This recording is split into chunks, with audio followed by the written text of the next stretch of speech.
So what if the key to making a $20,000 highly clinical Western IVF cycle actually work is literally just a strategically placed needle and a 2,000-year-old root? Right. It sounds almost counterintuitive when you put it like that. It really does. I mean, if you or someone you love has ever navigated the world of fertility treatments, you know how incredibly mechanized the whole process becomes. Mhm. It's like suddenly your entire reality is governed by tracking follicle sizes on ultrasound monitors and hyper-analyzing hormone assays and just dealing with a very cold clinical vocabulary. Yeah, the focus in that environment really narrows down to raw mechanics. And to be fair, Western reproductive endocrinology is exceptional at those mechanics. Oh, absolutely. Extracting eggs, fertilizing them in a lab, transferring embryos, they are amazing at that. But the intense focus on the biological hardware, it often leaves the rest of the patient's physical and psychological ecosystem completely ignored. Which brings us to a really fascinating disruption of that purely mechanical view. Okay, let's unpack this. Today, our deep dive takes us right into the materials and methodology of the Berkeley Center for Reproductive Wellness. Yeah, a very interesting place. It's a pioneering clinic located in Midtown East Manhattan. And we are pulling from a big stack of sources today. We've got their service menus, detailed pricing structures, patient testimonials, and a rather surprising list of medical endorsements. The endorsements are really what stand out when you first look at the material. For sure. So the mission for today's deep dive is to understand exactly how this clinic is actively blending cutting-edge Western reproductive medicine with ancient Eastern therapies. Because looking at the sheer volume of material they've published, the immediate tension is just so obvious. Oh yeah, placing acupuncture and herbal medicine in the exact same sentence as IVF and embryo transfers, I mean, that triggers a natural skepticism for anyone trained to respect the scientific method. Completely. The immediate assumption is that we are talking about an expensive spa day, right? You picture some nice meditation music, maybe some aromatherapy, and you have to wonder if there is any rigorous peer-reviewed science actually bridging these two vastly different medical paradigms. Right, but we are going to look specifically at the clinical outcomes and the biological mechanisms that bridge that gap. We're exploring what happens when these two paradigms stop competing and start operating symbiotically to treat the entire patient. Right, not just the reproductive organs in isolation. Exactly, treating the entire vascular, endocrine, and nervous system. So to understand how that synthesis happened at this specific clinic, we have to look at the founder, Mike Berkeley. And his origin story entirely upends the stereotype of a holistic healer. It really does. He didn't start out like meditating on a mountain. He was actually a highly skeptical, incredibly frustrated patient himself. The sources outline a very grueling personal fertility struggle for Mike and his wife, Nancy. They had been trying to start a family for an extended period and were just failing repeatedly. Which is so heartbreaking. It is. And when they finally submitted to comprehensive clinical testing, they received a devastating dual diagnosis. Mike presented with poor morphology and poor motility. Okay, let's break that down for people who might not know. Sure. So morphology refers to the actual physical shape of the sperm. If the head is misshapen, it physically cannot penetrate the outer layer of an egg.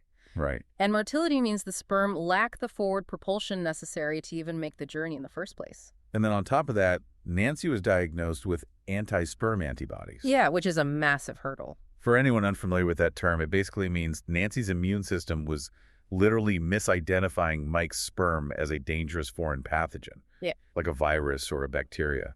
Her body was actively deploying white blood cells to attack and destroy them before fertilization could even be attempted. Faced with those compounded biological barriers, Mike maintained a strict reliance on Western medical intervention. He had absolutely zero belief in acupuncture at this point. None at all. But Nancy, however, sought treatment from an acupuncturist and herbalist. And after experiencing her own biological shifts, she eventually persuaded a very reluctant Mike to undergo treatment as well. And the outcome documented in their history is just striking. 3 months after they both began consistent Eastern medical treatments, Nancy conceived naturally. Naturally, yeah. They now have a 29-year-old son. That singular event completely dismantled his previous worldview.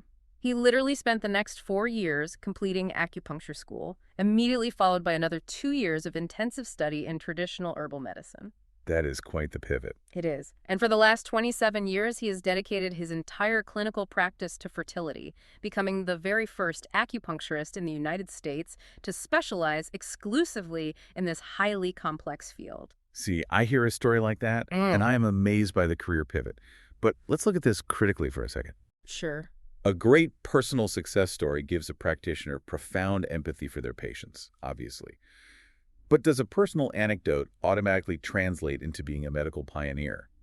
I mean, we see a lot of people in the wellness space who have one good experience with a fringe treatment, they make it their entire personality, and start charging for it without ever actually advancing the underlying science. That's a very fair point.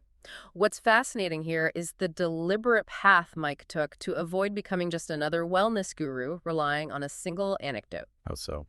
He recognized early on that operating in a strict Eastern medicine silo just wouldn't effectively serve modern patients, so he dedicated himself to studying Western reproductive endocrinology. He actually learned the Western science side of it. Exactly. He needed to understand the microscopic cellular why behind the treatments, and that rigorous self-education fundamentally changed how the traditional medical community views his practice. The endorsements from prominent Western medical doctors in these sources highlight that shift perfectly. They really do. Like, Dr. Joe Massey specifically notes that Mike takes patient medical histories in the strict mode of Western medicine. He isn't asking abstract questions about energy fields. He's analyzing lab results and working in direct concert with reproductive endocrinologists, the REIs. Yeah, and Dr. Paul Magarelli, another prominent figure in the field, openly praises Mike's profound grasp of both traditional Chinese medicine and Western medicine. Right, he mentioned endometriosis, didn't he? He did. He highlights Mike's specific efficacy when dealing with incredibly complex inflammatory conditions like endometriosis, where the Western surgical approach often needs that Eastern anti-inflammatory support to prevent the condition from rapidly returning. Then you have Dr. David Hoffman stating on the record that Mike probably reads more current medical literature than most active REIs currently in practice. Which is high praise from an MD. Seriously. Mike even helped form a separate, specialized board within the American Society of Acupuncturists to officially certify practitioners in reproductive endocrinology and infertility.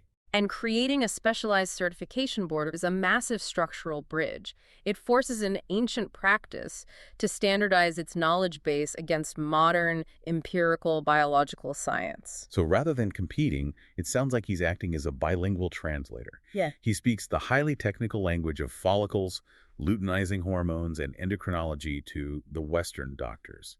And then he translates that protocol into the language of vascular networks, inflammation reduction, and blood flow for the patient's body. That's a great way to put it. Applying a fresh lens to this dynamic, we can view Western medicine as the act of planting the seed. Okay, planting the seed. Right. An IVF cycle extracts the egg, creates the embryo, and physically places it in the uterus. Eastern medicine is the practice of optimizing the soil. Optimizing the soil, I like that. It adjusts the physiological environment, like the vascular blood flow, the inflammatory markers, the immune response. It's determining whether that medically planted seed actually has the environment required to take root and grow. Let's dig into the actual tools he's using to optimize that soil. Because looking at the service menu for this Midtown East clinic, the methodologies go way beyond what you might expect. They do. I mean, I see acupuncture and herbs, obviously, but there are some highly technical interventions here, too. The clinical toolkit is highly targeted. Starting with acupuncture, the fundamental biological mechanism isn't magic. It is vasodilation. Opening the blood vessels. Exactly. The strategic placement of needles stimulates the central nervous system to increase localized blood flow specifically to the ovaries and the uterus. And what does that extra blood flow actually do? That increased vascularity delivers more oxygen and more nutrients to the developing follicles while simultaneously helping to regulate specific reproductive hormones like follicle-stimulating hormone, or FSH, and anti-Müllerian hormone, or AMH. Okay, and the source material draws really sharp distinction between how the needles work versus the herbal medicine. Yes, it's a two-pronged approach. They custom create herbal formulas for every single patient. The text explains that acupuncture works from the outside in, utilizing the nervous system, while the herbs work from the inside out, specifically targeting oxidative stress to boost mitochondrial efficiency. Right, and oxidative stress is essentially cellular rust. Cellular rust, that's a vivid image. As we age, or as we encounter environmental toxins, reactive oxygen species, or free radicals begin to damage the DNA inside our cells, including our eggs and sperm. Right. The customized herbs act as potent, concentrated antioxidants that literally neutralize that rust. By repairing the cellular environment, they support the mitochondria, which are the biological engines responsible for generating the energy an egg needs to successfully divide and grow into an embryo. I'm looking at another treatment on their menu, and I really need you to explain this one. They heavily feature something called low-level light therapy, or LLLT. Yes, LLOT. They refer to it as a tool for follicular energy enhancement. What exactly is happening when they shine a light on a patient for fertility? This relies on a process called photobiomodulation. The clinic utilizes specific wavelengths of red and near-infrared light that are actually capable of penetrating the skin and soft tissue. Penetrating all the way down to the reproductive organs. Yes. Deep within our cells, the mitochondria contain a light-absorbing enzyme called cytochrome C oxidase. When the targeted light hits that enzyme, it triggers a massive boost in the production of ATP, or adenosine triphosphate, which is the literal chemical energy currency of the body. Okay, so more ATP means more energy. Exactly. As reproductive cells age, their ATP production plummets. The light therapy physically forces the cells to generate more energy. Here's where it gets really interesting. If I'm visualizing this correctly, using low-level light therapy on aging reproductive cells is basically like retrofitting an older house with a massive solar panel array to completely boost its failing power grid. That is a perfect analogy. You are feeding the egg the literal raw energy it needs to mature properly before the Western doctors go in to retrieve it. The biological logic aligns perfectly with that concept, but recharging that cellular battery takes time, which brings us to a strict biological rule governing the clinic's entire approach. Right, the timeline. The source materials frequently reference the timeline of cellular development.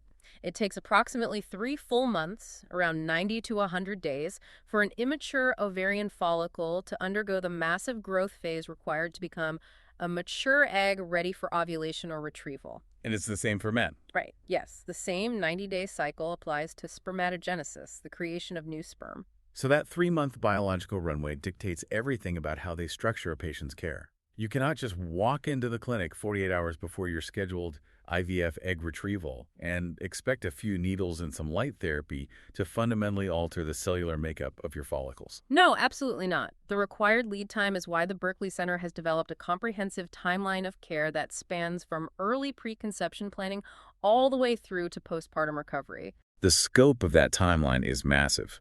For the preconception and assisted reproductive technology phase, meaning patients gearing up for an IUI or an IVF cycle, they offer highly specialized protocols. They're very specialized. Like they have a pre-embryo transfer acupuncture session priced at $250 and a post-embryo transfer session for $150, specifically designed to relax the uterus and prevent the cramping that can actually expel an embryo. And then the strategy fundamentally shifts on day 91, or the moment a patient receives a positive pregnancy test. The goal transitions immediately from optimizing cellular energy to aggressive miscarriage prevention. They adjust the protocol to treat patients twice weekly until they hit the 13th week of pregnancy. And the data point they cite to justify this timeline is just sobering. 90% of all miscarriages occur by or before week 12. Yeah, the first trimester is highly volatile because the newly formed embryo is entirely reliant on the mother's corpus luteum to produce progesterone. Oh, right. Around week 12, the placenta finally takes over that hormone production, which stabilizes the pregnancy. The clinic's twice-weekly treatments aim to maintain optimal vascular blood flow and hormonal balance during that incredibly vulnerable transitional window. And the protocols aren't solely focused on the female reproductive system either. Not at all. They dedicate significant resources to male factor infertility, addressing that exact morphology and motility issue Mike himself faced.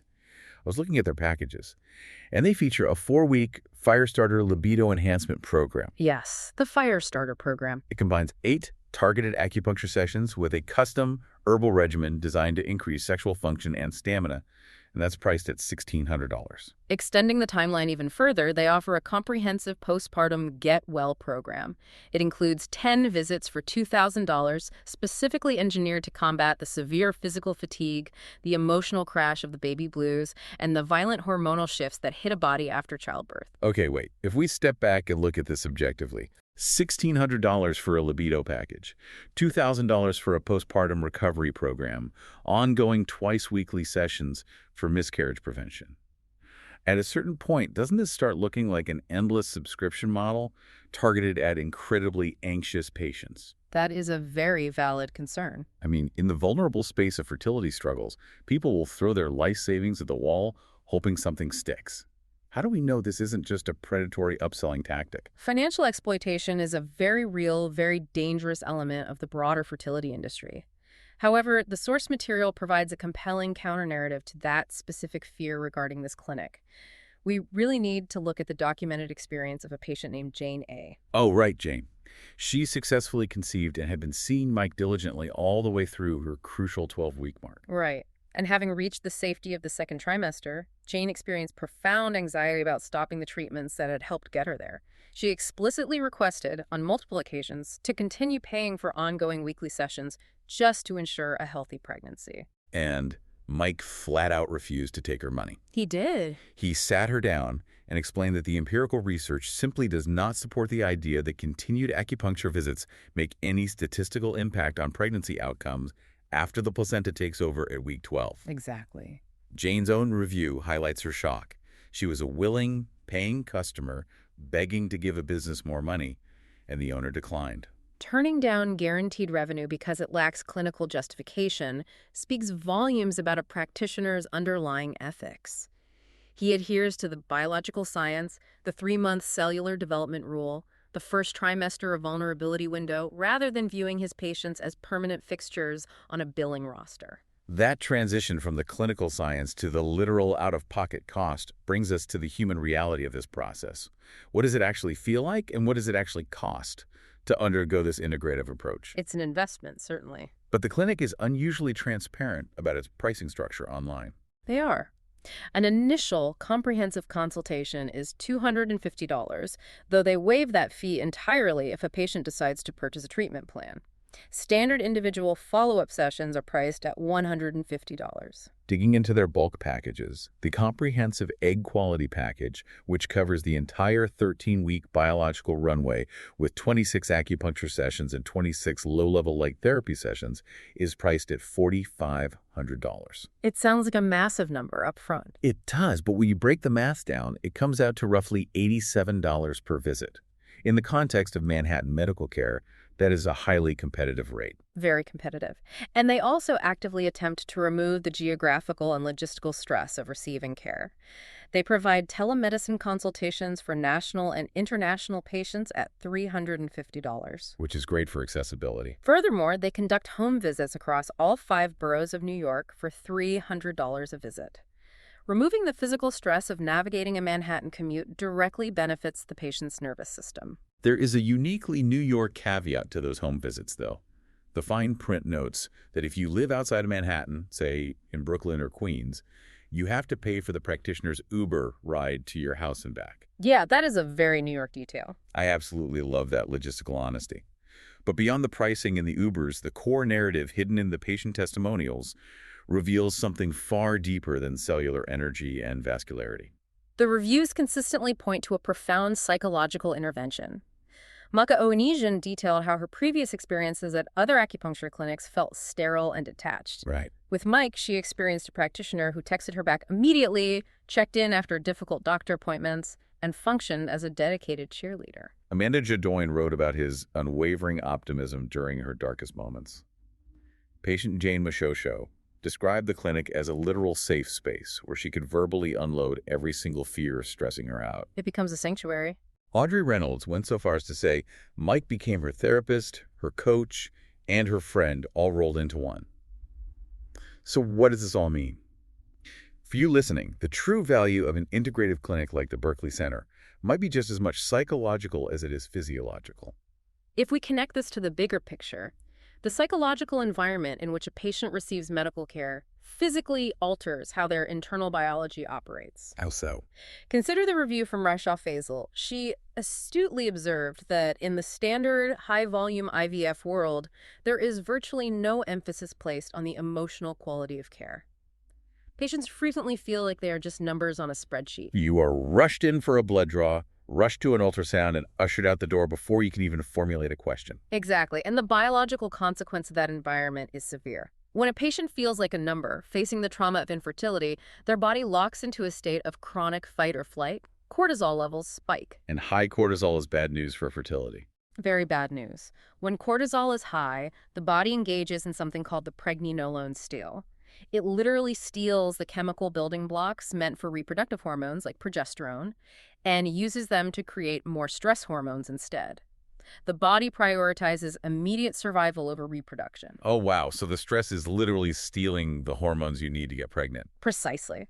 But when a practitioner like Mike accommodates a last-minute Sunday embryo transfer so a patient isn't left terrified and alone, or when he simply texts them back to offer reassurance, he is actively downregulating their nervous system. He is physically pulling them out of fight or flight and shifting them into a rest and digest state. That psychological safety lowers cortisol, allowing the reproductive hormones to flow properly. The empathy itself is a medical intervention. That is incredible. It fundamentally alters the physiological landscape. Mhm. The vascular system relaxes, inflammation drops, and the environment becomes vastly more receptive to the Western medical interventions being applied. It really is a brilliant synthesis of two worlds.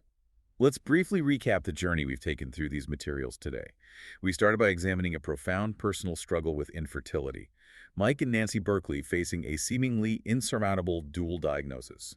Right, from that initial despair, Mike built a comprehensive, scientifically rigorous, integrative approach. He developed a highly specific clinical toolkit, utilizing targeted acupuncture to increase vascular blood flow and hormone regulation.